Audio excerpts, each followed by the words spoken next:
I'm so excited to see what you all have achieved in the last few years. Your growth has been incredible, and I'm grateful for all of your hard work and sacrifice. A lot of that growth has been brought about by new people coming into the business to take advantage of our generous marketing plan and effective product line.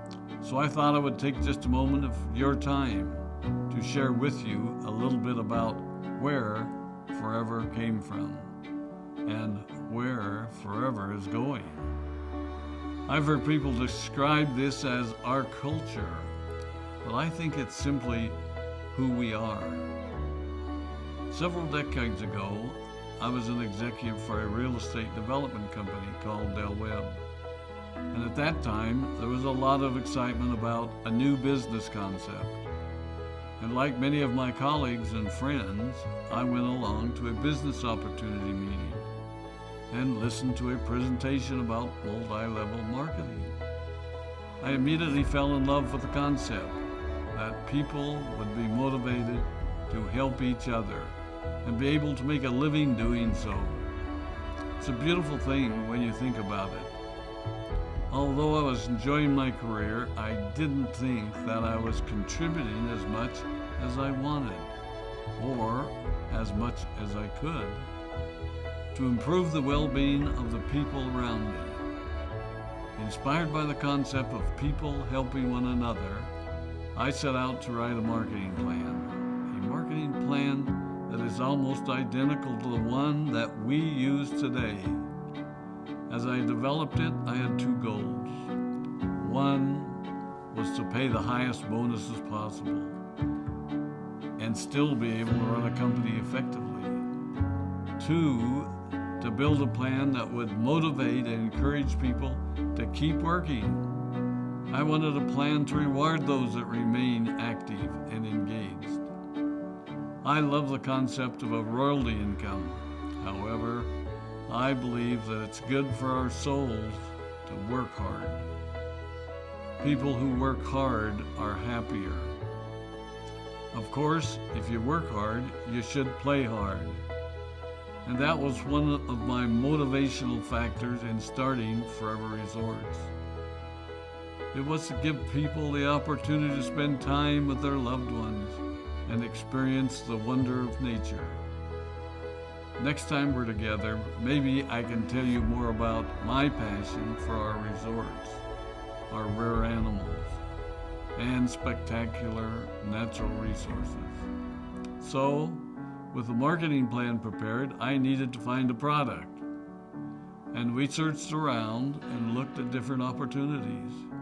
I was passionate about finding something that was effective, consumable, and that we knew would not be a fad.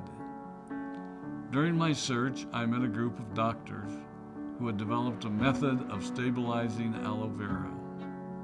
They convinced me of its efficacy, and we began testing the product, and were amazed by the results. We were in business. We had a fair and balanced marketing plan, a consumable, effective product, and the third ingredient, an absolute conviction that we could make a difference in the lives of the people around us. And while it might have been a bit presumptuous, we honestly believed that we could make a difference in the world.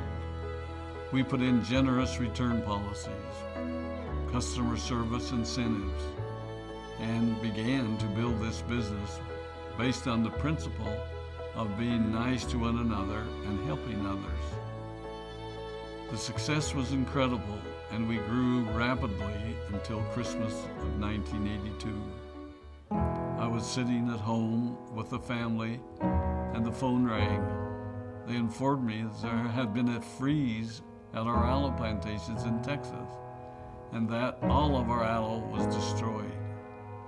I immediately went to the airport and flew to South Texas to see what we could do. I hoped and prayed that when I arrived, what I saw would be better than the news I'd received. But that wasn't to be the case.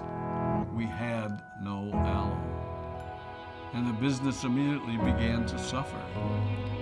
There were some FBOs that left, but more importantly, there were those that stayed. It was a tough time for us.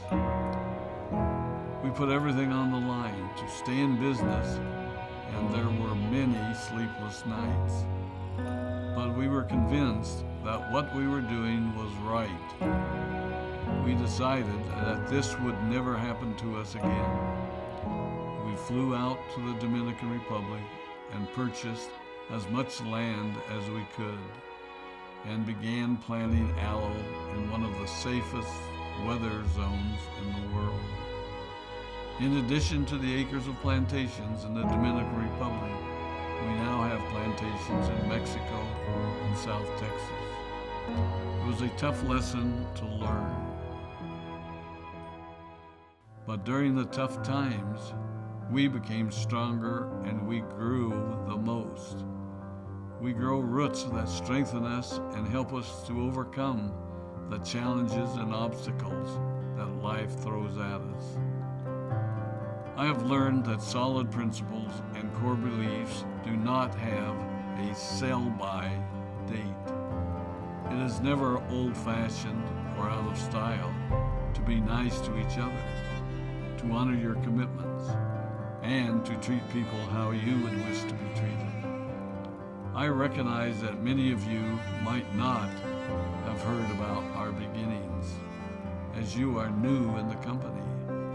I am thrilled that you're part of our forever family, but I ask you to be mindful of the foundation upon which this company has been built. Forever was built on the principles of paying the highest bonuses possible, providing the most effective and highest quality of product, and empowering people to serve one another. There are no shortcuts to success in our business. Of course, the speed at which we reach certain levels may vary, but the fundamental principles remain unchanged and will remain unchanged as we continue our journey over the next 4 decades and longer. There will be times when a pathway will open up to you that will tempt you to take a shortcut, to buy a little more product than you may need, to make a purchase in someone else's name, or other ways in which we are tempted to give up what we want most for what we want now. Never forget that you're a part of something special, a business that has been built upon taking the road less traveled. It may not be as fast and as shiny as you might want it to be, but take it from me, the road less traveled is more rich, more wonderful, more fulfilling, and more lasting than you can ever imagine. We love you, we appreciate you, we are proud of you. My name is Rex Mon, and I am